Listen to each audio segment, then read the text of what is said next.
අපි මේ වීඩියෝ එකේදී කතා කරන්නේ 2024 2025 O level science paper එකේ MCQ ප්‍රශ්න ටික. මේකදී අපි physics chemistry ප්‍රශ්න ටික ඩිස්කස් කරලා ඉමු. දෙවෙනි ප්‍රශ්නේ විදිහට අපිට තියෙනවා physics ප්‍රශ්නයක්. මේකදී අහලා තියෙන්නේ පහත දැක්වෙන යුගල අතරින් දෛශික යුගලයක් වන්නේ කුමක්ද කියලා. පළවෙනි එක බලමු අපි. බලය. බලය ගත්තොත් දෛශිකයක් බලයට දිශාවකුත් තියෙනවා විශාලත්වයකුත් තියෙනවා. ස්කන්ධය ගත්තොත් ස්කන්ධයට විශාලත්වයක් තියෙනවා දිශාවක් නැහැ. ඒතර මේ උත්තරේ වෙන්න බෑ. බලය දෛශිකයක් වුණාට ස්කන්ධය අදිශයක්. අපි බලමු පීඩනය කියන එක දෛශිකයක්ද කියලා. අපි ගමු ජල පොකුණක්. ජල පොකුණේ වතුර තියෙනවා. ඒ වතුරේ යම්කිසි ලක්ෂයක් මාක් කරලා ඒ ලක්ෂය මත පීඩනය සලකන්න කිව්වොත්. එතකොට අපි දන්නවා ඉහළින් ඇති වෙන ද්‍රවස්ථිතික පීඩනය. ඒ වගේම මේ දිශාවෙනුත් ඒ උසට අදාළ ද්‍රවස්ථිතික පීඩනය තියෙනවා. එතකොට මේ හැම තැනින්ම විශාලත්වයෙන් සමාන හැබැයි සෑම දිශාවකින්ම එක දිශාවක් කියලා නෑ. සෑම දිශාවකින්ම පීඩනය ඇති වෙනවා. එතකොට මේ හැම දිශාවකින්ම ඇති වෙන්නේ පීඩනය h කැම්බරකින් නම් තියෙන්නේ ප්‍රෙෂර් එක ඇති වෙන්නේ h rho g. විශාලත්වය සමාන වුණාට එතකොට පීඩනය කියන එක දෛශිකයක් වෙන්න බෑ. එතකොට පීඩනය දෛශිකයක් නෙමෙයි. ත්වරණය කියන එක දෛශිකයක්. ත්වරණයට දිශාවක් තියෙනවා. වේගය ගත්තොත් වේගය දෛශිකයක් නෙමෙයි. වේගය දෛශිකයක් නෙමෙයි. හැබැයි ප්‍රවේගය දෛශිකයක්. එතකොට මේ උත්තරේ වෙන්නත් බෑ. කාර්ය ශක්තියක්. එතකොට යාට දෛශිකයකුත් නෙවෙයි. එයත් අදිශයක්. ප්‍රවේගය ගත්තොත් දෛශිකයක්. ප්‍රවේගය කියන එකට දිශාවක් තියෙනවා. විස්ථාපනය. විස්ථාපනය දෛශිකයක් දුර දෛශිකයක් නෙමෙයි. ඒතර අපි දන්නවා විස්ථාපනය දෛශිකයක් ප්‍රවේගයත් දෛශිකයක්. ඒතර ඒකට අනුව උත්තරේ එන්න ඕනේ 4. තුන්වෙනි ප්‍රශ්නේ අපෙන් අහලා තියෙන්නේ අර්ධ සන්නායක ගැන. ඒතර අර්ධ සන්නායක වර්ග කීයක් තියෙනවද? අර්ධ සන්නායක ඔයගොල්ලෝ දන්නවා වර්ග දෙකක් තියෙනවා. එකක් තමයි නිසංග අර්ධ සන්නායක අනිත් එක බාහිය අර්ධ සන්නායක. නිසංග අර්ධ සන්නායක කියන්නේ පියෝ. ඒ කියන්නේ සම්පූර්ණයෙන්ම සිලිකන් අර්ධ සන්නායකයක් කිව්වොත් එයාගේ ඉන්න පුළුවන් සිලිකන් විතරයි. නිසංග අර්ධ සන්නායක හදන්න පුළුවන් සිලිකන් ජර්මේනියම් වගේ වලින්. හැබැයි බාහිය අර්ධ සන්නායක කියන්නේ ඒවා පියෝ නෑ. ඒවට ඉම්පියුරිටිස් තියෙනවා. ඒ කියන්නේ අපද්‍රව්‍ය මිශ්‍ර කරලා තමයි බාහිය අර්ධ සන්නායක හදන්නේ. ඒතර මේවල අපද්‍රව්‍ය තියෙනවා. අපද්‍රව්‍ය විදිහට අපි හුඟක් වෙලාවට පාවිච්චි කරන්නේ බෝරෝන් නැත්තම් ෆොස්ෆරස් ඔය වගේ එකකින් සිලිකන් ජර්මේනියම් පාවිච්චි කරලා හදන අර්ධ සන්නායක. දැන් ඒතකොට මේකේ කියලා තියෙන විදිහට පිරිසිදු අර්ධ සන්නායකයක් වෙනවා. ඒතර පිරිසිදු අර්ධ සන්නායකවල ෆොස්ෆරස් බෝරෝන් වගේවා තියෙන්න බෑ. ඒකට අනුව මේකේ උත්තරය ගන්න වෙන්නේ අපිට සිලිකන්. හතරවෙනි ප්‍රශ්නේ කෙමිස්ට්‍රි ප්‍රශ්නයක්. ඒක සරල ප්‍රශ්නයක්. මේකදී අපෙන් අහලා තියෙනවා සිංක්, සෝඩියම්, සිල්වර් යන මූලද්‍රව්‍යවල සංකේත මොනවද කියලා. මේකේ පළවෙනිටම දීලා තියෙන මූලද්‍රව්‍ය තමයි ටින් කියන මූලද්‍රව්‍ය. SN කියන්නේ ටින්. ඒතර මේක කොහොමවත් වෙන්න බෑ. Tin, sulphur, silicon. ඒතර පළවෙනි එකෙම ප්‍රතික්ෂේප වෙනවා. ඒතර මේකෙම වැරදි. දෙවෙනි එක. දෙවෙනි එකේ සිංක් කියන එක හරි, සෝඩියම් උත් හරි. හැබැයි සිල්වර් කියන්නේ SI නෙමෙයි. SI කියන්නේ සිලිකන්. ඒතර ඒ උත්තරේ වෙන්න බෑ. ඊළඟට යන් අපි හතරවෙනි එකට. හතරවෙනි එකේ පළවෙනිටම තියෙන ටින්. හැබැයි මේකේ උත්තරේ අපෙන් බලාපොරොත්තු වෙන්නේ සිංක් වල තියෙන එක. ඒතර මේක වෙන්න බෑ. එතකොට ටින්, සිංක්, සල්ෆර් තමයි හතරවෙනි උත්තරේ තියෙන්නේ. එතකොට ඒක ප්‍රතික්ෂේප වෙනවා පළවෙනි මූලද්‍රව්‍යෙම. හැබැයි තුන්වෙනි උත්තරේ සිංක් හරි ඊළඟට සෝඩියම්, සිල්වර් ලැටින් නම තමයි ආජන්ටම්. ආජන්ටම් කියන්නේ Ag සිල්වර්. එතකොට ඒකත් හරි. එතකොට ඒකට අනුව අපිට උත්තරේ ගන්න පුළුවන් 3 කියලා. ඊළඟට අපිට ෆිසික්ස් කෙමිස්ට්‍රි ප්‍රශ්නයක් ඉදිරියට තියෙන 8 වෙනි ප්‍රශ්නේ. හොඳින් මුවහත් කළ පිහියකින් අලගෙඩියක් කැපීම වඩාත් පහසු වේ. මෙයට හේතුව මොකක්ද කියලා අහන්නේ. අපි දන්නවා මුවහත් කරද්දී පිහියේ ධාරය ගොඩක් සිහින් කරනවා. පිහියේ ධාරය ගොඩක් සිහින් කරනවා කියන්නේ වර්ගඵලය ගොඩක් අඩු කරනවා. ඒතර වර්ගඵලය අඩු කරාම අපි දන්නවා සමීකරණයක් පීඩනයට P equals F divided by A. එතකොට වර්ගඵලය ගොඩක් අඩු වෙනවා කියන්නේ පීඩනය වැඩි වෙනවා. ඒතර පීඩනය වැඩි වෙනවා කියන්නේ ලේසියෙන් අපිට කපන්න පුළුවන් වෙනවා. පළවෙනි එක කියලා දෙනවා වැඩි බලයක් යෙදීමට හැකියි. මේක වැරදි. තුන්වෙනි පොයින්ට් එක වැරදෙන්න හේතුව. ඒකේ කතා කරනවා ඝර්ෂණය ගැන. ඔයගොල්ලෝ දන්නවා ඝර්ෂණය රඳා පවතින සාධක දෙකක් තියෙනවා. එකක් පෘෂ්ඨ ස්වභාවය, අනිත් එක අභිලම්බ ප්‍රතික්‍රියාව. මේ දෙක ගත්තම මේ දෙක වෙනසක් වෙලා නැහැ. ඔයගලන්ට හිතෙන්න පුළුවන් පිහිය ෂාප් කරනවා කියන්නේ පෘෂ්ඨ ස්වභාවය වෙනස් වෙනවා කියලා. නෑ. පිහිය ෂාප් කරද්දී වෙන්නේ වර්ගඵලය අඩු වෙන එක විතරයි. පෘෂ්ඨ ස්වභාවය කියන්නේ එයා කොච්චරක් රෆ්ද නැත්නම් ස්මූත්ද කියන එක. එහෙම එකක් වෙන්නේ නැහැ. මෙතනදී වෙන්නේ වර්ගඵලය අඩු වෙන එක. ඔයගොල්ලන්ගේ ටෙක්ස්ට් බුක් එකේ තියෙනවා වර්ගඵලය මත ඝර්ෂණය රඳා පවතින්නේ නැහැ. මේකට ප්‍රැක්ටිකල් විදිහට අපි පාවිච්චි කරලා ගඩොල් ගලක් අරගෙන ඒකේ විවිධ වර්ගඵලයන් තියෙන පැති වලින් ඝර්ෂණය වයින්නවා. ඒතර අපිට එනවා ඝර්ෂණය රඳා පවතින්නේ වල වර්ගඵලය මත. එතකොට අපිට තුන්වෙනි උත්තරේ ප්‍රතික්ෂේප කරන්න පුළුවන්. ඊට පස්සේ හතරවෙනි එකේදී තියෙන්නේ මෝහත් කිරීමේදී පිහියේ බර අඩුවීම. නෑ. බර අඩුවීම වෙන්නේ නෑ. එච්චර අපි මොහොත් කරන කෙල්ල මුළු බරෙන් භාගයක් අඩු වෙන්න වගේ කරන්නේ නෑ.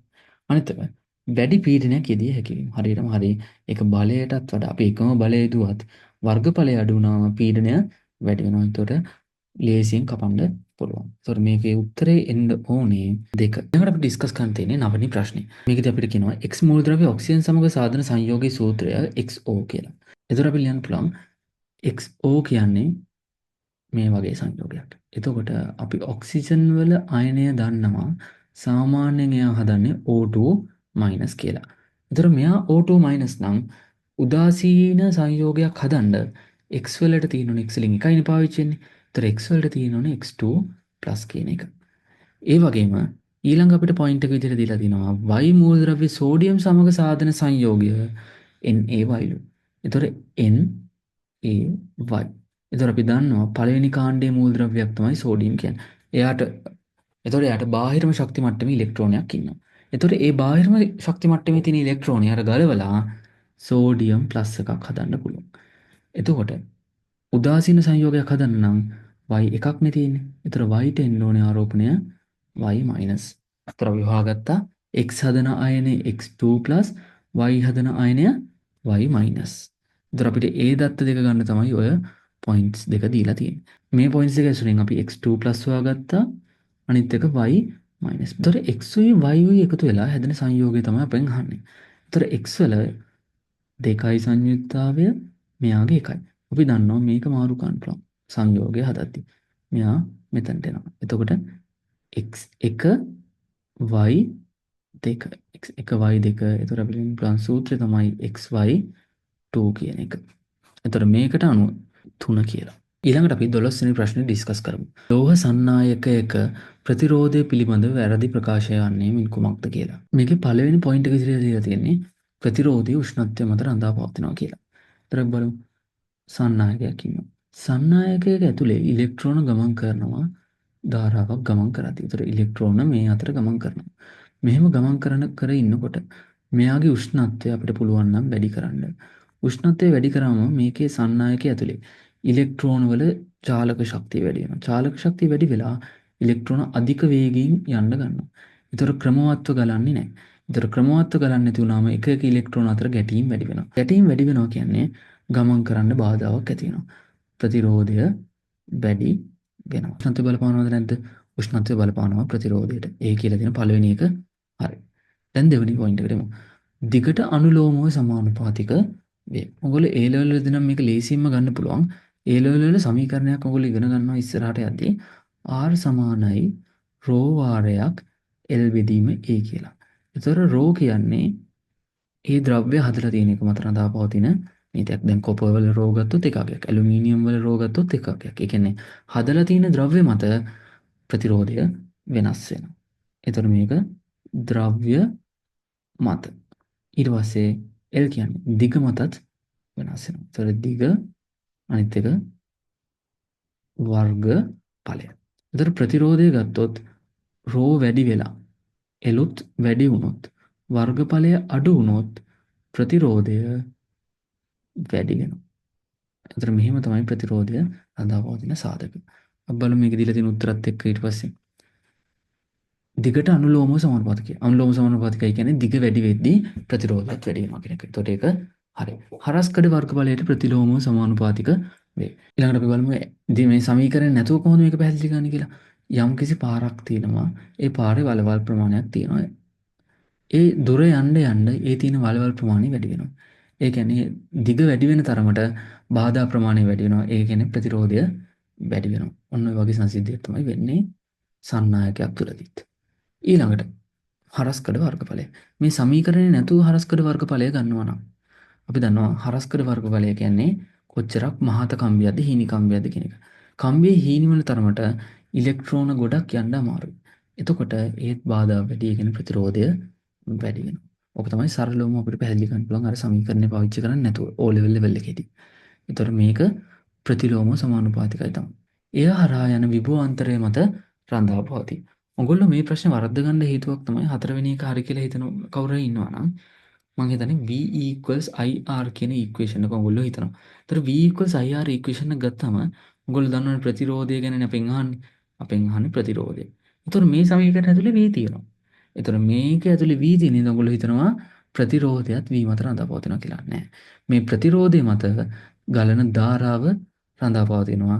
එතකොට යම්කිසි ප්‍රතිරෝධයක් කරා ගලන ධාරාව වෙනස් වෙද්දී මේ ප්‍රතිරෝධය දෙපැත්තේ විභවාන්තරය වෙනස් වෙන්න පුළුවන්.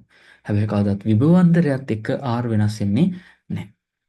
එතකොට මේ හතරවෙනි එක වැරදි. අපෙන් අහන්නේ වැරදි ප්‍රකාශනය මොකක්ද කියලා. වැරදි ප්‍රකාශනය තමයි එතකොට හතරවෙනි එක. 13 වෙනි ප්‍රශ්නේදී අපෙන් අහන්නේ කාබන් ඩයොක්සයිඩ් හා හයිඩ්‍රජන් වායුව අපිට නිෂ්පාදනය කළා ගබඩා කරගන්න ඕනේ. ඒතර ඒක රැස් කරගන්න හොඳම ක්‍රම දෙක මොකක්ද කියලා. වායු රැස් කරද්දී ක්‍රම දෙකක් තියෙනවා. එකක් තමයි උඩුකුරු විස්ථාපනය අනිත් එක යටිකුරු විස්ථාපනය. අපි CO2 වායුව ප්‍රතික්‍රියාවකින් ලබා ගත්තට පස්සේ ඒ වායුව යවනවා මිනුම් සරාවක් ඇතුළට. ඒතර මිනුම් සරාවක් ඇතුළට ගියාම CO2 කියන එක්කෙනාගේ ඝනත්වය ගොඩක් වැඩි. ඒතර සාමාන්‍ය වායු ගෝලයේ තියෙන වායුන්ට වඩා CO2 වල ඝනත්වය වැඩි හින්දා ඒකේ වැඩි ප්‍රමාණයක් පල්ලෙහා එකතු වෙලා තියෙනවා. ඒක මෙතනින් එළියට පිටත් වෙන්නේ නැහැ. CO2 උඩුකුරු විස්ථාපනය අවුලක් නැහැ. එක හරි හතර හරි. H2 ගත්තම H2 එහෙම එකක් නෙමෙයි. H2 ඔයගොල්ලෝ දන්නවා මෞලික ස්කන්ධය දෙකයි. ඒතකොට එයාගේ මෞලික ස්කන්ධය දෙකයි CO2 එක්ක බැලුවොත් එයා ගොඩක් පොඩි. CO2 වල ගත්තොත් 44 ග්‍රෑම් මවුලයට. හැබැයි H2 වල 2 ග්‍රෑම් මවුලයට. ඒතකොට 2 ග්‍රෑම් මවුලයට වගේ සැහැල්ලු වායුවක් ඝනත්වය හයිඩ්‍රජන් වල අඩු හින්දා උඩුකුරු විස්ථාපනය භාවිතා කරන්න බෑ. වායුව මෙතන නාලියෙන් එළියට යනවා. ඒතර මේක වෙන්න බෑ. ඒතර එක උත්තරේ ප්‍රතික්ෂේප වෙනවා. දෙවෙනි උත්තරේ ප්‍රතික්ෂේපයි ඒ හේතුව හින්දාම. ඊළඟට හතරවෙනි උත්තරේ ගන්න පුළුවන්. ඒක යටිකුරු විස්ථාපනයෙන් ගන්න. ඒතර මේකේ උඩට තමයි වායුව යන්නේ.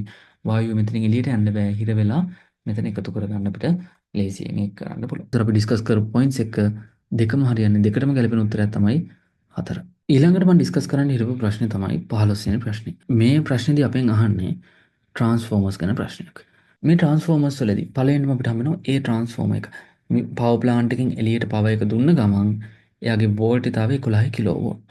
ඒක පත් කරනවා 220යි කිලෝවෝල්ට් වලට. 11යි කිලෝවෝල්ට් ඉඳන් 220යි කිලෝවෝල්ට් වලට වැඩි වෙනවා කියන්නේ මේක ස්ටෙප් අප් ට්‍රාන්ස්ෆෝමර් එකක් නැත්නම් අධිකර පරිණාමකයක්. ඒතර අපිට මේක ලියන්න පුළුවන් අධිකර.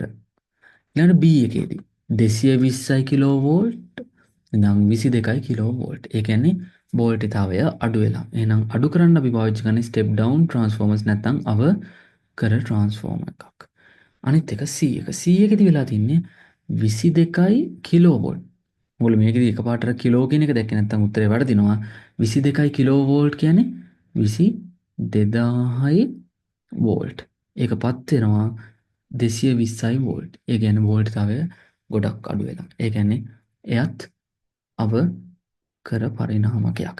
ඒතර අධිකර අවකර ඒ අපි ගත්ත ට්‍රාන්ස්ෆෝමර්ස් අනුව මේක උත්තරේ ඉන්න ඕනේ 1. 17 වෙනි ප්‍රශ්නේ කියන්නේ කම්හලකින් නිකුත් වූ අපජලයේ පරිසරයට මුදා හැරීමට පෙර රූපයේ දැක්වෙන පරිදි X නම් ඝන ද්‍රව්‍යයක ඇසුරුමක් කරා යවන ලදී. අපජලය හා X සම්බන්ධයෙන් සත්‍ය විය හැක්කේ මොකක්ද කියලා තමයි අපි අහන්නේ. ඒතර බලමු මේ රූපේ මාක් කරලා තියෙනවා pH අගය 2.1 කියලා. ඔයගොල්ලෝ දන්නවා pH අගය 7ට වඩා අඩුයි කියන්නේ ආම්ලිකයි. ඒතර 4ට වඩා ගොඩක් අඩු වෙනවා කියන්නේ හොඳටම ආම්ලිකයි. මෙයා ඉතා ආම්ලික ද්‍රව්‍යයක් තමයි යන්නේ. ඒතර මේක ඉතා ආම්ලිකයි. හැබැයි X හරහා ගියාම එයා ආම්ලික ගතිය අඩු වෙලා තියෙනවා. pH අගය 7ට ආසන්නව සමාන. ඒ කියන්නේ මෙයා උදාසීන වෙනවා. උදාසීන වුණාම 7යි. හැබැයි ආදේශ මට කියන්නේ ආම්ලික ගතිය ගොඩක් අඩු වෙලා. එතකොට මේක ඇතුලේ තියෙන්නේ මෙයාගේ ආම්ලික ගතිය අඩු කරන්න නම් උදාසීනීකරණය කරන්න නම් මේක ඇතුලේ තියෙන්නේ බේස් එකක් භස්මයක් තියෙනවා. එතකොට මේක දීලා තියෙන උත්තර ටික බලමු. අපජලය ආම්ලික වේ. ඒක හරිනේ. භාෂ්මිකයි කියන එක වැරදි. ඒතර දෙවෙනි උත්තරේ වැරදි. අපජලය භාෂ්මිකයි. හතරත් වැරදි. ඊළඟට බලමු වැලි කියලා කියනවා. වැලි කියන්නේ අපි දන්නවා SiO2 වලට. SiO2 කියන්නේ ඉතා දුබල ආම්ලයක්. එතකොට මෙතනින් ප්‍රබල ආම්ලයක් එළියට ආවා. ඒ ප්‍රබල ආම්ලයට තව දුබල ආම්ලයක් එකතු කරනවා. ඒතර ආම්ලික ගතිය වැඩි වෙන එක නෑනේ. ඒතර වෙන්නේ ආම්ලික ගතිය වැඩි වෙන එක. ඒතර මේක හරියනවද? නෑ. ඒතර වැලි කියන එක උත්තරේ වෙන්න බෑ. ඒතර උත්තරේ 1 වැරදි. හුණුගල්. හුණුගල් කියන්නේ මොකද්ද? Calcium carbonate. එතන ඔයගොල්ලෝ අහලා ඇති කැල්සියම් කාබනේට් කියන්නේ බාෂ්මික ද්‍රව්‍යයක්. ඒතර කැල්සියම් කාබනේට් වලට පුළුවන් යම්කිසි මොකක් හරි අම්ලයක් හිතමු HCl වගේ අම්ලයක්. ඒතර HCl එක්ක කැල්සියම් කාබනේට් ප්‍රතික්‍රියා කරොත් හැදෙනවා කැල්සියම් ක්ලෝරයිඩ් ලවණයයි H2 එකයි CO2. ඒතර මේක ලවණයක් හදලා උදාසීන කරන්න පුළුවන් හැකියාව තියෙනවා. බාෂ්ම කියන අනික ඕනම බාෂ්මයක් ගත්තොත් H+ OH- එක ප්‍රතික්‍රියා කරලා ජලය හදනවා. එතකොට උදාසීනීකරණය වෙනවා. ඒතර උත්තරේ විදිහට අපිට ගන්න වෙන්නේ හුණුගල් තියෙන එක. උත්තරේ 3. ඊළඟට කියනවා සෝඩා බිම බෝතලයක මූඩිය විවෘත කළ විට කාබන් ඩයොක්සයිඩ් වායු බුබුළු නිදහස් වේ. කොක් බෝතලයක් ඇතුලේ මෙහෙම නිකන් වහලා තියෙද්දි මූඩිය සම්පූර්ණයෙන්ම වහලා තියෙද්දි කිසිම එයා බබල් එකක් එන්නේ නැහැ. උගලෝ දැකලා ඇති මූඩිය ඇරපු ගමන් මේක හැමතැනින්ම එයා බබල්ස් එළියට එන්න ගන්නවා. ඒ කියන්නේ ජලය හරි යම්කිසි ද්‍රවයක වායු දිය වෙන ගතිය ප්‍රෙෂර් එක වැඩි වෙද්දී වැඩි. ඒකින්ද තමයි හොඳට දිය වෙලා තියෙන්නේ මූඩිය වහලා තියෙද්දී හොඳ ප්‍රෙෂර් එකක් ඇතුලේ තියෙනවා. හැබැයි අපි මූඩිය අරපු ගමන් ඇතුලේ ප්‍රෙෂර් එක වායුගෝල පීඩනයට සමාන වෙනවා. ඒ කියන්නේ පීඩනය එකපාරටම අඩු වෙනවා. පීඩනය අඩු වුණාම වායු ජලයේ දිය වෙන ගතිය වායු ජලයේ ද්‍රාව්‍ය බව අඩු වෙනවා ප්‍රෙෂර් එක අඩු වෙන එකත් එක්කම. එතකොට ඒ වායු බන්ධන කැඩිලා එළියට නිදහස් වෙනවා. ඊළඟ නිරීක්ෂණය තමයි මේගොල්ලෝ කරන්නේ ශීතකරණයකින් ගත් සෝඩා බෝතලයක් විවෘත කළ විට වායු පිට වෙන වේගය අඩුයිලු. එළියේ තිබ්බ සෝඩා බෝතලයක් ගත්තොත් වේගය වැඩිලු. ඒකට හේතුව තමයි උෂ්ණත්වය පහළ යන විට වායු ජල ද්‍රාව්‍ය වීම වැඩි. ඒකට හේතුව තමයි ජල අණුත් එක්ක වායු අංශු බැඳෙන්නේ යම්කිසි බන්ධන වර්ගයකින්. දැන් මෙතන H2O ඉන්නවා මෙතන O2 ඉන්නවා කියනකො. ඒතර මේවත් එක්ක ජල අණු බැඳිලා ඉන්නේ. ජල අණු වායුත් එක්ක බැඳිලා ඉද්දී උෂ්ණත්වය අපි වැඩි කරොත් මේ බන්ධන ටික කැඩෙනවා. ඒතර බන්ධන කැඩෙද්දී වායු වල ද්‍රාව්‍යතාවය අඩු වෙනවා. එතකොට වායු එළියට පිටනවා. හැබැයි උෂ්ණත්වය අඩු වෙලා තියදී මේ බන්ධන කැඩෙන්නේ නැහැ. එතකොට ජල ද්‍රාව්‍යතාවය ටිකක් වැඩි. ඒකින්ද තමයි උෂ්ණත්වය අඩු වුණාම වායු පිට කරන වේගය අඩු වෙන්නේ. එතකොට ඒකට අනුව උත්තරය අපි බලමු තෝරන්න. අපි අහන්නේ ජල ද්‍රාව්‍යතාවය වැඩි වෙන බව නිගමනය කළ හැක්කේ. ජල ද්‍රාව්‍යතාවය වැඩි වෙන්න නම් උෂ්ණත්වය අඩු වෙන්න ඕනේ. ඒතර මේ ඉහළ උෂ්ණත්වය කියන උත්තර වැරදි. මේක වැරදි. ඊට පස්සේ පහළ උෂ්ණත්වය. ඒක නම් හරි. ඒතර මේකෙත් පහළ උෂ්ණත්වය කියන එක හරි.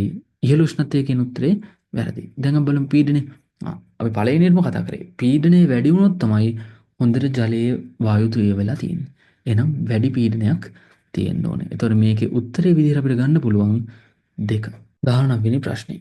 මේ ප්‍රශ්නේ හුඟක් වෙලාවට ඔයගොල්ලෝ වැරද්දුවා නම් කලබලේ ප්‍රශ්න කියවලා වැඩි හිතන්න වෙලාවක් නැති වෙලාවක ප්‍රශ්න කරොත් තමයි මේ ප්‍රශ්නේ වර්ධින්නේ. මේකද අපෙන් අහන්නේ තල දර්පණයකින් සෑදෙන ප්‍රතිබිම්බයක් පිළිබඳව සත්‍ය වන්නේ මේ කුමක්ද කියලා.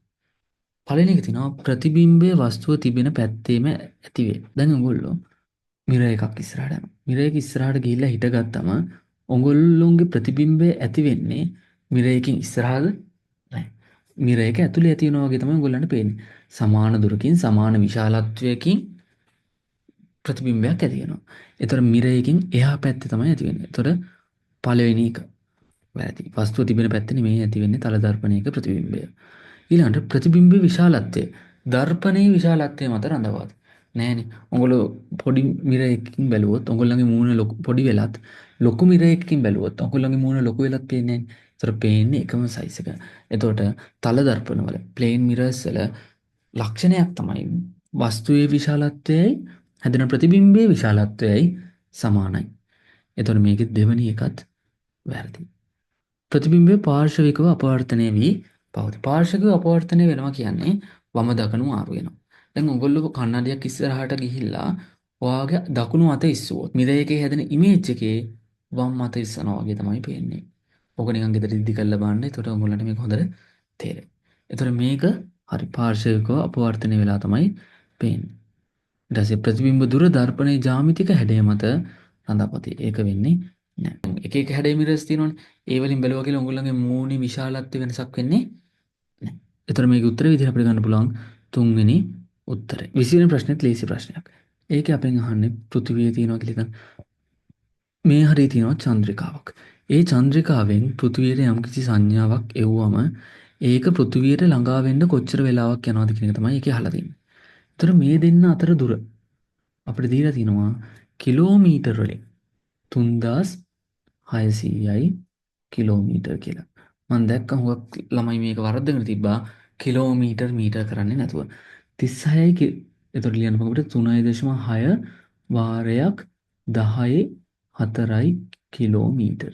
අපි ඔක මීටර් කරනවා නම් අපිට ලියන්න පුළුවන් 3.6 කිලෝමීටරයට මීටර් 10ක් තියෙනවා. ඒතර මේ 10 4 ගුණ වෙන්න ඕනේ 10 3න් 1000න් ගුණ වෙන්න බෑ. ඒතර 3.6 වාරයක් 10 7යි මීටර්. අන්න අපි මීටර වලින් ගත්තා. ප්‍රවේගය සමානයි විස්ථාපනය බෙදීම කාලය කියන සමීකරණය දාන්න. අපිට ගානේ දීලා තිනවා. වාතයේ රේඩියෝ තරංගවල වේගය 3 වාරයක් 18යි කියලා. ඒතර ප්‍රවේගය වෙනකොට දාන්න පුළුවන් 3 වාරයක් 18යි ms ඍණ 1.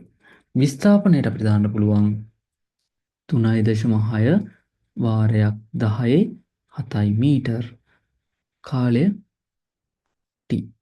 අපෙන් අහන්නේ කොච්චර කාලයක් යනවද කියලා තප්පර වලින්. ඒතර අපිට මීටරට මීටර කපන්න පුළුවන්. අපිට මේක සුළු කරලා නෙමෙයි උත්තරේ දීලා තියෙන්නේ. ඒකෙන් මම කෙලින්ම t උක්ත කරනවා 3.6 වාරයක් 10 7 බෙදන්න තින්නේ 3 වාරයක් 10 8. එතකොට මේකට අනුව උත්තරය අපිට එනවා 4 කියලා. දැන් අපි බලමු 23 වෙනි ප්‍රශ්නය. 23 වෙනි ප්‍රශ්නේ අපිට කියනවා P හා Q යන ලෝහ තනුක අම්ල සමග ප්‍රතික්‍රියා කර හයිඩ්‍රජන් වායුව නිදහස් කරන අතර R ලෝහය තනුක අම්ල සමග හයිඩ්‍රජන් වායුව පිට නොකරයි. ඔයගොල්ලෝ දන්නවා ඇක්ටිවිටි සීරීස් එකේ හයිඩ්‍රජන් වලට පල්ලෙහැන් ඉන්න ලෝහ. දැන් පල්ලෙහැන් ඉන්නවා Ag, Au, copper ඔය වගේ ලෝහ ඉන්නවනේ. මේ ලෝහ තනුක අම්ලත් එක්ක ප්‍රතික්‍රියා කළා H2 පිට කරන්නේ නැහැ. මේගොල්ලන්ට H2 වායුව පිට කිරීමේ හැකියාව නැහැ. සක්‍රියතා ශ්‍රේණියේ හයිඩ්‍රජන්ට ඉහළින් ඉන්න පොටෑසියම්, සෝඩියම්, ඇලුමිනියම් ඔය වගේ ලෝහ වලට තමයි අම්ලත් එක්ක ප්‍රතික්‍රියා කරලා තනුක අම්ලත් එක්ක ප්‍රතික්‍රියා කරලා H2 පිට කරන්න පුළුවන්. එතකොට අපිට මේකේ දීලා තියෙන පොයින්ට් එකකින් P හා Q ලෝ H2 පිට කරන්නේ R පිට කරන්නලු. එතකොට අපි අනිවාර්යෙන් ගන්න පුළුවන් R ඉන්නේ හයිඩ්‍රජන්ට යටින් කියලා. එතකොට ඊළඟට අපිට තියෙන ප්‍රශ්නේ P හා Q වලින් ඒ දෙන්නගෙන් උඩින් ඉන්නේ කවුද කියන එක තමයි ප්‍රශ්නේ. හරි. දැන් අපි බලමු ඊළඟ පොයින්ට් එකත් කියවලා. P ට Q හි ලවණ ද්‍රාවණයකින් Q ප්‍රතිස්ථාපනය කළ නොහැක. දැන් අපි හිතමු P කියලා එක්කෙනෙක් ඉන්නවා. එයාට QCl2 හරි මොකක් හරි හදන ලවණයක් ඉන්නවා. ඒකෙන් PCl2 වෙලා Q කියන එක්කෙනාව අයින් කරන්න බෑලු. එහෙම අයින් කරන්න පුළුවන් නම් මෙයා සක්‍රියතා ශ්‍රේණිය උඩින් ඉන්න කෙනෙක් වෙනවා. එහෙම බෑ කියන්නේ Q තමයි උඩින් ඉන්නේ ඊට පස්සේ P යටින් ඉන්නවා හයිඩ්‍රජන්ටත් යටින් හින්දා R එක්කෙනා. ඒතර පිළිවෙල එන්න ඕනේ Q P R කියන පිළිවෙල. ඒතර උත්තරේ ඉන්නේ 2. 24 වෙනි ප්‍රශ්නේ කියනවා මෙහෙම බෝතලයක් ජලය පුරවල ඒක සම්පූර්ණයෙන් මූඩියකින් වහනවා. වහලා ඉවරලා ඒක ඇතුලේ තියෙනවා පොඩි සැකැස්මක්. ගිලී ඉපිලෙනසේ කියන වචනෙන් අපිට ගන්න පුළුවන් මෙතන ඔබ්ජෙක්ට් එකක් තියෙනවා. ඒ ඔබ්ජෙක්ට් එකේ පල්ලෙහාට mg තියෙනවා. මෙතනින් උඩට උඩුකුරු තිරුපුම් තියෙනවා. ඒතර අපි දන්නවා අපි ඉගෙනගෙන තියෙනවා ගිලී ඉපිලෙනවා කිව්වොත් u සමානයි mg කියලා. අපිට u ගන්න උඩුකුරු තිරුපුම නැත්නම් අප්ත්‍රස්ට් ඒක සමානයි v rho g සමානයි mg. මේ අවස්ථාවේදී තමයි වස්තුවක් ගිලී ඉපිලෙන්නේ. දැන් මේ බෝතලේ ඇතුලේ තියෙනවා විනිවිද පෙනෙන පෑන් ක්ලිප් එකක්. මේ පෑන් ක්ලිප් එකේ පොඩි සිදුරක් තියෙනවා. ඒතර අපෙන් අහන්නේ අපි මේ බෝතලේ දෙපැත්තෙන් ප්‍රෙස් කරොත් මොකද වෙන්නේ කියලා. අපි මේ බෝතලේ දෙපැත්තෙන් ප්‍රෙස් කරොත් ජලය ඇතුලේ පීඩනය වෙනවා. අපි මේක තවත් ගැඹුරට කතා කරොත් ජලය ඇතුලේ පීඩනය වැඩි වෙන්නේ සෑම තැනම ඒකාකාරව වැඩි වෙනවා. ඒකාකාරව වැඩි වෙනවා කියන්නේ මෙතන A පොයින්ට් එකේ පීඩනයයි B පොයින්ට් එකේ පීඩනයයි සමාන වෙනවා කියන එක නෙමෙයි. දැන් A පොයින්ට් එකේ පීඩනයක් තිබ්බොත් PA කියලා. B පොයින්ට් එකේ පීඩනයක් තියෙනවා PB කියලා. එතකොට මෙතන පීඩනය අපි ඒ බාහිරින් දෙන පීඩනය P නම් ඒතර PA දන P වෙනවා. ඒතර PB දන P වෙනවා. ඒ කියන්නේ වැඩි වෙන්නේ සමාන ප්‍රමාණයකින් හැමතැනම. ඒතර කොහොම හරි ද්‍රවය පුරාම පීඩනය වැඩි වුණාම මෙන්න මේ ක්ලිප් එකේ සිදුරෙන් ඇතුළට වතුර යන්න ගන්නවා. ඒතර ක්ලිප් එකේ සිදුරෙන් ඇතුළට වතුර ගියාම වෙන දේ තමයි මේක ඇතුළේ තියෙන වායු ප්‍රමාණය අඩු වෙනවා. වායු ප්‍රමාණයට අදාළ පරිමාවෙන් තමයි මේකේ ප්‍රධාන වශයෙන්ම උඩුකුරු තිරපම සපයන්නේ. එතකොට V rho G සමානයි mg කියලා අපි දන්නවනේ. හැබැයි දැන් මේ වෙලාවේදී V අඩු වෙනවා. එතකොට මේ වෙලාවේ අලුත් දැන් පරිමාව වායු කන්දේ පරිමාව අඩුයි කලින්ට වඩා. එතකොට V rho G වලින් ඇති කරන උඩුකුරු තෙරපුම අප්‍රස්ථක අඩු වෙනවා mg ට වඩා. එතකොට මේ ඔබ්ජෙක්ට් එකේ mg පල්ලෙහාට තියෙන අගය වැඩි හින්දා අප්‍රස්ථක අඩු හින්දා සංප්‍රයුක්ත බලය ඇති වෙන්නේ පල්ලෙහාට. මේකෙන්ද ගිලෙනවා. මේ සංසිද්ධිය මූලික කරගෙන අපෙන් අහන ප්‍රශ්නයක් තියෙනවානේ. ඒ ප්‍රශ්නේ හරිම උත්තරේ ගන්නේ කොහොමද? මේකේ පළවෙනි එක කියනවා ජලයේ පීඩනය වැඩිවීමයි. හරි. මේ ඔක්කොම වෙන්නේ ජලයේ පීඩනය වැඩිවීම හින්දා තමයි. ඒතකොට හරි කියලා ගමුකෝ. හුඟක් ළමයි මේකේ ජලයේ පීඩනය වැඩිවීම කියපු ගමන් උත්තරේ ගහන්න ඇති එකට. හැබැයි උත්තර හතරම කියවපු එක්කෙනෙක්ට තව උත්තරයක් එනවා. ඒ උත්තරයත් එක්ක පළවෙනි උත්තරේ සංසන්දනය කළා නිවැරදිම උත්තරය ගත්තොත් තමයි මේකේ මං හිතන්නේ එක්සෑම් එකේ මාගේ ස්කීම් එකේ ලකුණු හම්බෙන්නේ. පළවෙනිට ජලයේ පීඩනය දෙවෙනි එකේදී කියනවා ඒ සැකස්මේ බර වැඩිවීමයි. දැන් ඒ සැකස්මේ බරට බලපාන්නේ නැහැ. ඊළඟට හතර කියනවා ජලයේ පරිමාව අඩුවීම. ජලයේ පරිමාව අඩුවීමක් වුන්නේ නැහැ. වායු කන්දේ පරිමාව තමයි අඩු වුනේ. ඒතර මේක කොහොමත් වැරදි. තුනේ කියනවා ඒ මත යොදන උඩුකුරු තෙරපුම අඩුවීම. ඒක හරි. දැන් ඔයගොල්ලන්ට තේරෙනවා 1යි 3යි කියන උත්තර දෙකම හරි. මේකෙන් මොකක්ද ඔයගොල්ලෝ ලියන්න ඕනේ. පළවෙනි එක ගත්තම ඒකේ පීඩනය වැඩි වෙනවා. මේකින් හින්දා තමයි ඔක්කොම උනේ. හැබැයි ගිලෙන්න හේතු උනේ පීඩනය වැඩි වුණ එක නෙමෙයි. උඩුකුරු තෙරපුම අඩු වීම. දැන් ක්ලිප් එකේ ඇතුළට වතුර ගියේ නැත්තම් පීඩනය වැඩි වුණා කියලා මෙයා ගිලෙන්නේ නැහැ. වතුර ගිහිල්ලා උඩුකුරු තෙරපුම අඩු වුණ හින්දා තමයි මේක ගිලුනේ. ඒතර මේකට හරියන හොඳම උත්තරේ විදිහට ඒගොල්ලෝ ගන්නේ 3. පළවෙනි එක නෙමෙයි. 25 වෙනි එක කියන්නේ තරංග චලිතය සම්බන්ධ ප්‍රකාශන 3ක් පහත දැක්වේ. ඒ තීරයක් තරංග ගමන් කරන මාධ්‍යයේ අංශු කම්පනය වන දිශාවට ලම්බකව කම්පනය වේ.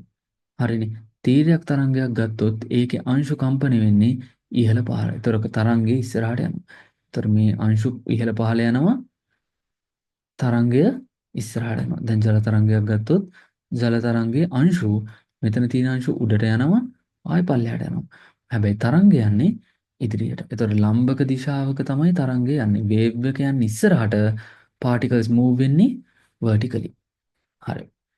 ඊළඟට එතකොට A හරි. B අන්වායම තරංග වලට නිදහස් අවකාශයේ ගමන් කළ හැක. තරංග වර්ග කීයක් තියෙනවද? තරංග ගත්තොත් තරංග ප්‍රධාන වශයෙන් වර්ග දෙකක් තියෙනවා. එකක් mechanical waves. ඒ කියන්නේ යාන්ත්‍රික තරංග. අනිත් එක විද්‍යුත් චුම්බක තරංග. යාන්ත්‍රික තරංග වර්ග දෙකයි. එකක් තීරයක් අනිත් එක අන්වායාම. විද්‍යුත් චුම්බක තරංග ගොඩක් තියෙනවා. හැබැයි ඔක්කොම තීරයක් තරංග. දැන් ඔයගොල්ලෝ දන්නවා යාන්ත්‍රික තරංග ගත්තම යාන්ත්‍රික තරංග වලට මාධ්‍යයක් නැතුව ගමන් කරන්න බෑ. ඒතර මේ තරංග වලට මාධ්‍යයක් නැතුව ගමන් කරන්න බෑ. විද්‍යුත් චුම්බක තරංග වලට මාධ්‍යයක් නැතුව ගමන් කරන්න පුළුවන්. එහෙනම් අන්වායම තරංග වලට නිදහස් අවකාශයේ ගමන් කරන හැක. හේතුව අන්වායම තරංග උගක් වෙලාවට තියෙන යාන්ත්‍රික තරංග. විද්‍යුත් චුම්බක තරංග අන්වායම වෙන්නේ නැහැ. එහෙනම් අන්වායාම තරංග වලට මාධ්‍යයක් නැතුව ගමන් කරන්න පුළුවන්ද? බෑ. එතකොට B කියන එක වර්ධිනවා. විද්‍යුත් චුම්බක තරංග ඕනෑම මාධ්‍යයක එකම වේගයෙන් ගමන් කරයි. එතකොට මේකෙදි මොකද වෙන්නේ? ඕනෑම මාධ්‍යයක එකම වේගයෙන් යන්නේ නැහැ. හරියටම ගත්තොත් ඔයගොල්ලන්ට නෝට් වලක් දීලා තියෙන්නේ විද්‍යුත් චුම්බක තරංග රික්තයක් තුල 3 වාරයක් 10 8ක වේගයෙන් ගමන් කරනවා කියලා.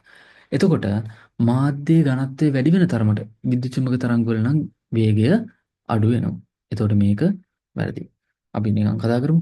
අනිත් යාන්ත්‍රික තරංග වල මාධ්‍ය ඝනත්වය වැඩි වෙන තරමට අන්වායම තරංග වගේ වල වේගය වැඩි වෙනවා. ඒකයි ශබ්ද තරංග වාතයට වඩා වැඩි වේගයකින් ජලය තුල යන්නේ. ඊට වඩා වැඩි වේගකින් යනවා ඝන ද්‍රව්‍ය තුල. හැබැයි ආලෝකයට ජලය තුල ඉච්ඡර වේගයකින් යන්න බෑ. රික්තයේ තමයි උපරිම වේගයක් වුණේ 3 වාරයක් 10 8ක වේගයක් තියෙන්නේ. ඒතර මේකට අනුව හොඳම උත්තරේ තමයි A පමණි උත්තරේ 1. 26 වෙනි ප්‍රශ්නේ. මේක අම්ල භෂ්ම සම්බන්ධ ප්‍රශ්නයක්. මේකදී අපිට අම්ල භෂ්ම ලවණ දර්ශක ඇසුරෙන් හඳුනා ගන්න පුළුවන්ද කියලා බලන්න තමයි මේ ප්‍රශ්නේ දීලා තියෙන්නේ. මේකේ කියලා තියෙනවා A හා B ද්‍රාවණ දෙක අතරින් A ද්‍රාවණයට ෆිනොප්තලීන් යෙදූ විට වර්ණ විපර්යාසයක් සිදු නොවිය කියලා කියනවා. දැන් ඔයගොල්ලෝ අහලා ඇති ෆිනොප්තලීන් ගැන. ෆිනොප්තලීන් කියන එකනා ප්‍රබල භෂ්ම හමුවේ රෝස පාට වෙනවා. පින්ක් කලර් එකක් දෙනවා. අනෙක් අවස්ථාවල අනිත් වෙලාවල එහා අවර්ණයි. එතකොට A හා B වලට ෆිනොක්තලින් දාලා තියෙනවා. එතකොට A කියන කෙනා වර්ණ විපර්යාසයක් දීලා නැහැ. එතකොට මෙයා භෂ්මයක් වෙන්න පුළුවන්ද? බෑ. එහෙනම් මෙයා භෂ්ම වෙන්න බෑ. බේස් එකක් වෙන්න නම් කොහොමත් බෑ A කියන කෙනා. එතකොට අපිට ප්‍රතික්ෂේප කරන්න පුළුවන් උත්තර මොනවද? හතරවෙනි උත්තරේ ප්‍රතික්ෂේප කරන්න පුළුවන්. ඒකේ A වලට ඉන්නේ භෂ්මයක්. එතකොට මේ උත්තරේ වැරදි. 3 ඒකත් ප්‍රතික්ෂේප කරන්න පුළුවන්. අපි දැන් හොයාගත්තා මේකේ දීලා තියෙන අම්ලයි භෂ්මයි ලවණ. එතකොට A හා B වලින් A බේස් එක නෙවෙයි නම් B බේස් එක වෙන්න පුළුවන්. හරි. B බේස් එක වෙලා A වෙන්න පුළුවන් කවුද එතකොට? ඇසිඩ් එක හරි සෝල්ට් එක හරි. අපි ප්‍රතික්‍රියා කරන්නේ A එකයි B එකයිලු. එහෙනම් අපි දන්නවා A කියන්නේ ඇසිඩ් එක අනිවාර්යෙන් B කියන්නේ බේස් එක. මේ දෙන්න ප්‍රතික්‍රියා කරලා හැදෙන C කියන්නේ සෝල්ට් එක ලවණය. එතකොට A වෙන්න පුළුවන් අම්ලයක්. හරිනේ HCl කියන්නේ අම්ලයක් තමයි. 1 2 දෙවෙනි උත්තර දෙකේදීම හරියනවා. B කියන්නේ බේස් එකක් වෙන්න ඕන. ඒතර බේස් එකක් කියන්නේ NaOH. භෂ්මය ප්‍රබල භෂ්මයක්. NaOH කියන්නේ. හැබැයි NaCl කියන්නේ ඔය දෙන්න ප්‍රතික්‍රියා කරලා හැදෙන ලවණය. අපි ඕනම් ප්‍රතික්‍රියාවත් ලියලා බලමු. HCl NaOH. ඒතර ප්‍රතික්‍රියා කරලා හැදෙනවා NaCl H2O. එතකොට මේක තමයි ලවණය. එතකොට මෙයා උදාසීන ලවණයක් pH අගය 7යි. NaOH කියන්නේ බේස් එක.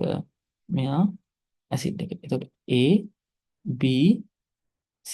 එතකොට අපිට උත්තර විදිහට ගන්න පුළුවන් 1. ඊළඟට අපි ඩිස්කස් කරමු 28 වෙනි ප්‍රශ්නේ. 28 වෙනි ප්‍රශ්නේ ගත්තම මේකෙදි තියෙනවා බල්බ කීපයක් තාල. ඒ අතර ඩයෝඩ්ුත් තියෙනවා. මේකෙදි ස්විච් එක සංවෘත කළ විට සංවෘත කරනවා කියන්නේ ඔන් කරනවා. ස්විච් එක ඔන් කරාම මේක කනෙක්ට් වෙනවා මේ සර්කිට් එක. මේ සර්කිට් එක කනෙක්ට් වුණාම මොකද වෙන්නේ? සර්කිට් එක කනෙක්ට් වුණාම කරන්ට් එක යන්න පුළුවන්. කරන්ට් එක යන පාත් එක තමයි අපි දැන් බලන්න ඕනේ. ධන ඉඳන් ඍණයට කරන්ට් එක යනවා. ඒතර මෙතනින් කරන්ට් එක එළියට එනවා. දැන් මෙතන ඩයෝඩ් දැන් නැහැ පළවෙනි බ්‍රාන්ච් එකේදී. ඒතර මෙතනින් කිසි අවුලක් නැතුව රෙසිස්ටර් එක හරහා කරන්ට් එක ගිහලා බල්බ් එක පත්තු වෙනවා. ඒතර C කියන බල්බ් එක පත්තු වෙනවා. හැබැයි මේකේ මේ පැත්තනේ ධන. ඒතර මේ පැත්තට තමයි ධන විභවයන් ටික එන්නේ. එතකොට ඔයගොල්ලන්ට පේනවා මෙතන තියෙනවා ඩයෝඩ් එකක්. මේකේ ධන මේ පැත්ත ඍණ මේ පැත්ත. ඩයෝඩ් එකේ ඍණයකට සෙල් එකේ ධන සම්බන්ධ වුණාම මේක මොන බයස්ද? Reverse bias. ඒ කියන්නේ පසු නැඹුරු අවස්ථාව. ඒතර කරන්ට් එක ගමන් කරන්න පුළුවන්ද මේක කරා? බෑ. ඒතකොට B පත් වෙන්නේ නැහැ. හැබැයි මේ ඩයෝඩ් එකේ ධන මේ පැත්ත ඍණ මේ පැත්ත. එතකොට ධන අග්‍රයට ධන සම්බන්ධ වෙලා තිනවා මේක ෆෝවර්ඩ් බයස්. ඒ කියන්නේ පෙර නැඹුරු අවස්ථාව. එතකොට මේක හරහා කරන්ට් එක යන්න පුළුවන්. එතකොට මේ බල්බ් එක පත්තු වෙනවා. එතකොට මේකට අනුව උත්තරේ එන්න ඕනේ A හා C බල්බ් තමයි පත්තු වෙන්නේ. එතකොට උත්තරේ 3. 31 වෙනි ගාන. මේකෙද අපෙන් අහන්නේ ජවය ගැන ගාන. විද්‍යුතය සම්බන්ධ කරලා තමයි අපෙන් අහලා තියෙන්නේ. හරි මේක කිලෝවොට් අවර්ස් ගානක් හින්දා අපි කිලෝවොට් අවර් එකක් කියන එකේ අගේ ඉස්සෙල්ලම හොයාගමු. 1 කිලෝවොට් අවර් කියලා තියෙනවා. කිලෝ කියන එකේ තේරුම 10 3යි. වොට් කියන එක අපිට ඕන ලියන්න පුළුවන් ජූල්ස් per second කියන එක. ඊළඟට අවර් එකක් කියන්නේ තප්පර වලින් ලිව්වොත් 3600යි තප්පර. 60 වාරයක් 60. ඒක දන්නේ නැත්නම් 60 වාරයක් 60. හේතුව පැයට මිනිත්තු 60යි මිනිත්තුවකට තප්පර 60යි. ඒතර 60 වාරයක් 60න් එනවා පැයකට තියෙන තප්පර ගන්න. ඒතර අපි ලියමු ජූල් වලින් කීයද කියලා.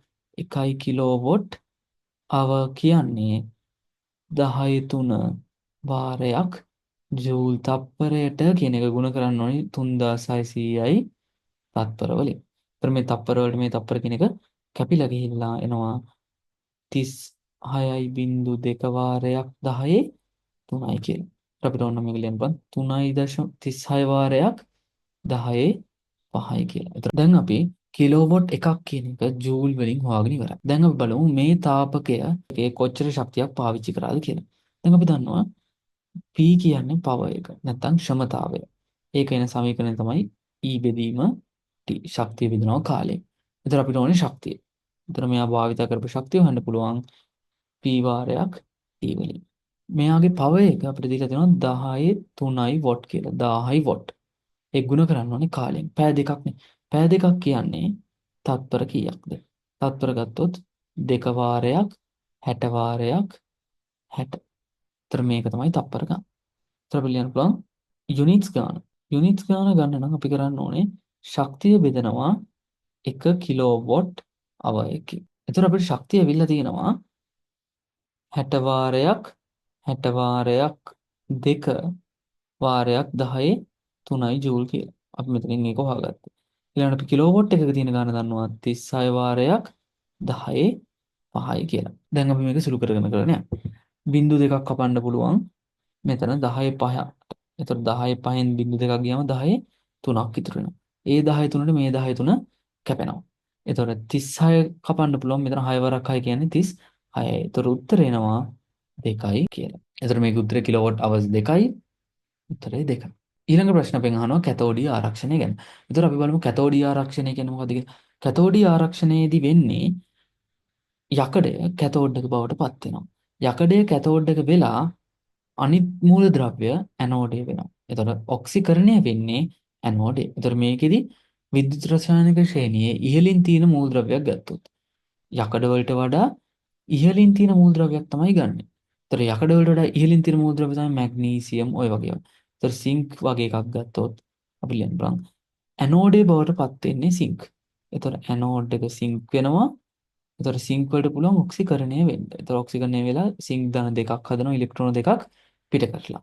එතකොට යකඩය ඔක්සිකරණය වෙන්නේ නැහැ. එතකොට ඒක මලකල කණකින් ආරක්ෂා වෙනවා. එතකොට යකඩය ගාව කැතෝඩ් එක වෙනවා.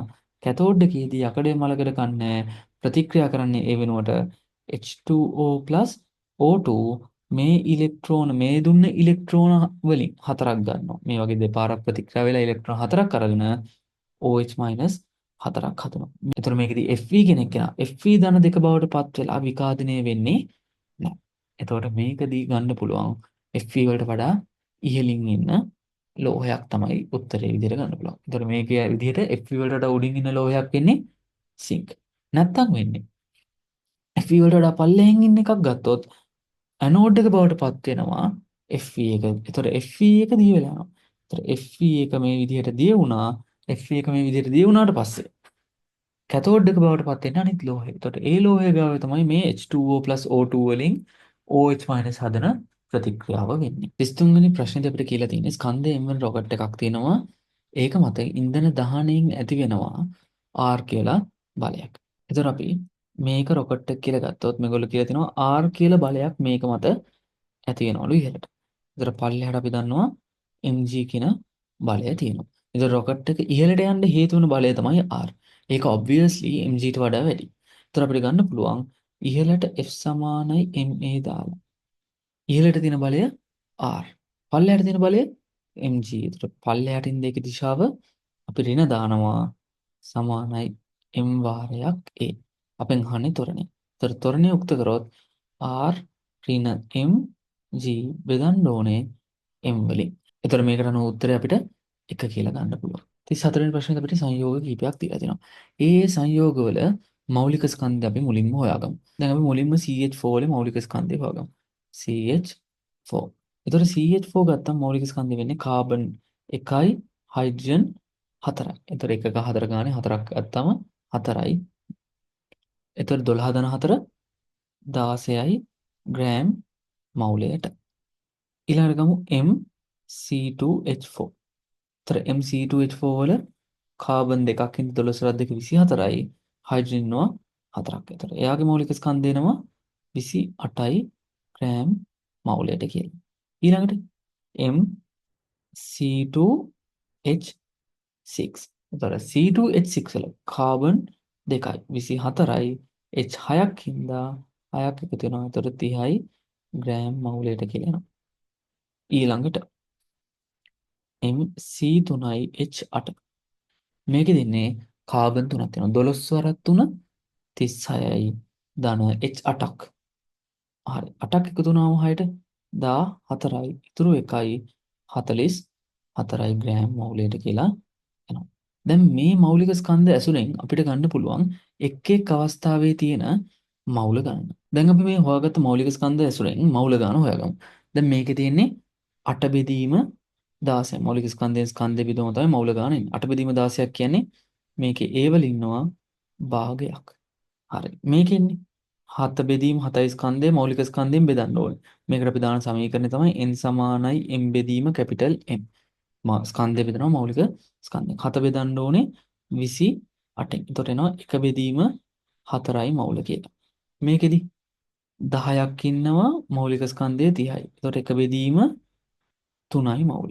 මේකෙදි ඉන්නවා 11ක් මෞලික ස්කන්ධය 44යි. එතකොට එක බෙදීම 4ක්. එතකොට මේ ආපු මෞල ගාන දිහා බැලුවම ඔයගොල්ලන්ට පේනවා අවස්ථා දෙකකදී සමාන වෙලා තියෙනවා. B වලයි D වලයි. එතකොට සමාන අනුගානක් ඉන්නේ. මොකේද කියලා තමයි බලන්න. අපි දන්නවා මෞල ගාන සමානයි කියන්නේ. අනිවාර්යෙන් අනුගානත් සමානයි. එතකොට B වලයි D වලයි තමයි අනුගාන සමාන වෙන්නේ.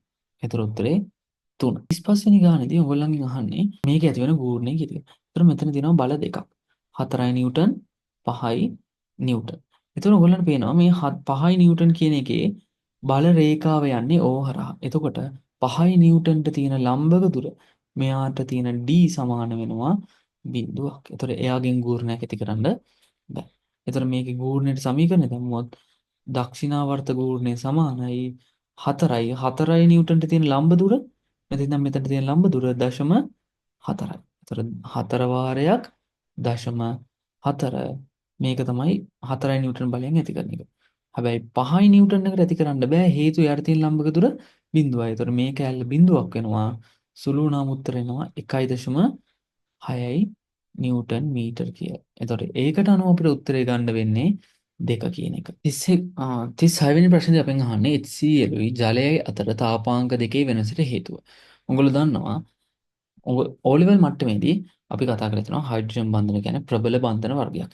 HCl වල තියෙන්නේ ස්ථිර දී ද්‍රව කියලා හයිඩ්‍රජන් බන්ධන තරම් ප්‍රබල නැති බන්ධන වර්ගයක්. ඒත් ප්‍රබලයි.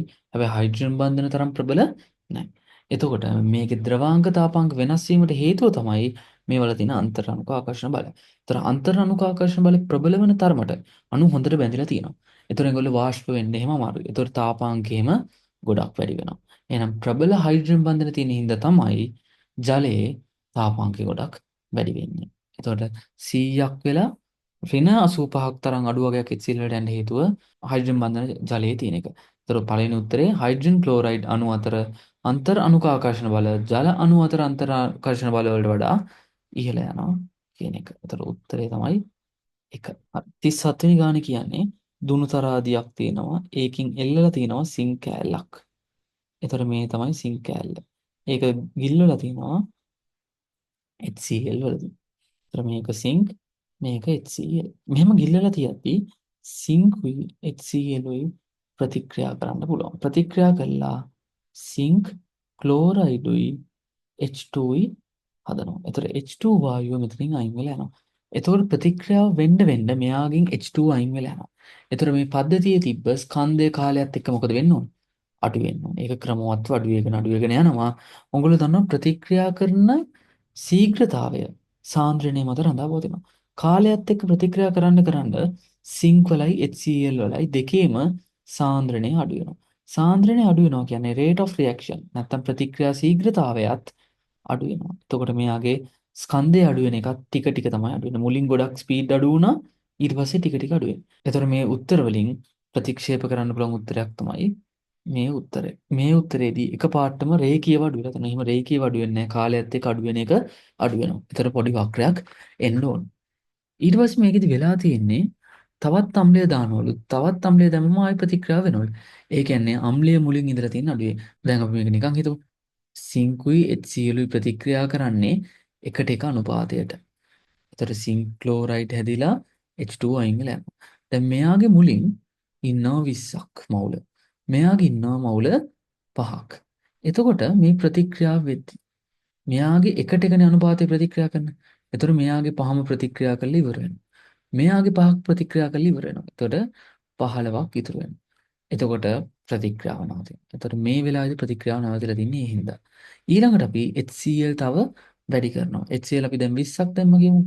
HCl 20ක් දැම්මොත් මෙයාගේ දැන් 15ක් ඉන්නවා ප්‍රතික්‍රියා කරන්න පුළුවන්. එතකොට මෙයාගේ 15ම ප්‍රතික්‍රියා කරලා ඉවර වෙනවා. මෙයාගේ 5ක් ඉතුරු වෙනවා. එතකොට ආය සාන්ද්‍රණය අඩු වෙනකොට අර විදිහටම ශීඝ්‍රතාවය අඩු වෙවි පද්ධති ස්කන්ධය අඩු වෙනවා. එතකොට ඒ විදිහට ගත්තොත් උත්තරේ ගන්න පුළුවන් 4. පළවෙනි එක ප්‍රතික්ෂේප වෙන්නේ ඒක අර මගින් HCl එකතු කරද්දී ආයි ප්‍රතික්‍රියාව පටන් ගන්න එක නිරූපණය කළා නැහැ. දෙවෙනි එක ප්‍රතික්ෂේප වෙන්න හේතුව තමයි දෙවෙනි එකේ අර එකපාරට මැද වැඩි වෙලා තියෙනවා. ඒ මැද වැඩි වෙන එක වෙන්න බෑ. ඒතර උත්තරේ වෙන්නේ 4. 39 අපෙන් අහලා තින්නේ මිනිස් බලපෑම අවම වන්නේ පහත කුමන ආපදා තත්වය කෙරෙහිද කියලා. ඒතර අපි දන්නවා සුනාමියක් මිනිස්සුන්ට ඇති කරන්න බෑ. ඒක සුනාමියක් ඇති වෙන්නේ ටෙක්ටොනික් ප්ලේට්ස් දෙකක් මූව් වෙලා. නැත්තම් ගිනි කඳු පිපිරීමක්. නැත්තම් උල්කාපාතයක් මුහුදට වැටිලා. ওই වගේ තත්ත්වයක් නිසා තමයි. ඒතර සුනාමියට තමයි මිනිස් බලපෑම අවම වෙන්නේ. ඊළඟට සාම්ප්‍රදායික වැව් බැම්ම සේදී යාම වැළැක්වීම සඳහා ඇති අංග කුමක්ද? මේක නගර පොඩි කාලේ තිබ්බ හිස්ටරි ප්‍රශ්නයක් වගේ. වැවක කොටස් නම් කරලා ඒකේ කාර්ය ලියනවා වගේ වැඩක්. වැව් බැම්මේ තියෙනවා රළපනාව කියලා එකක්. රළ වැදිලා වැව් බැම්ම ඛාදනය වෙන එක බලක්වන්න. ඒතකොට 40ට 2.